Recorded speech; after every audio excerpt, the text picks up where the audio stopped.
Want to make restaurant-quality French toast at home? Today, I'm breaking down the best bread, custard, and cooking techniques to create the perfect French toast. Stick around for expert tips. Welcome to Speedy Chef. Today, I'm perfecting homemade French toast. From choosing the right bread to making a rich, flavorful custard and cooking it just right. Let's get started. First up, choosing the best bread.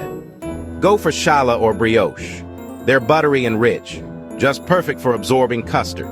Thick-cut slices are key here, because more surface area means more flavor. And slightly stale bread?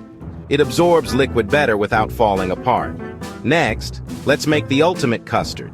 Start with eggs and cream for a rich base and smooth texture.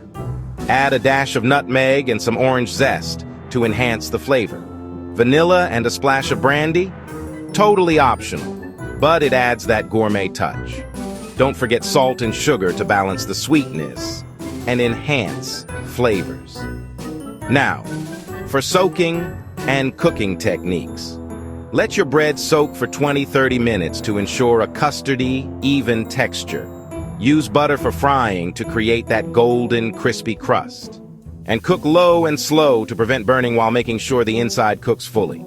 Let's talk toppings and serving suggestions. Whipped butter and real maple syrup are classic and indulgent. Powdered sugar and fresh berries? They add freshness and contrast. Want to elevate the dish? Try caramelized bananas or a Nutella drizzle. Now you know how to make the perfect French toast. What's your favorite topping? Let me know in the comments.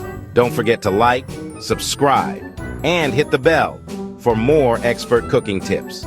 Want to master more breakfast recipes? Check out the Speedy Chef playlist for expert techniques and kitchen hacks.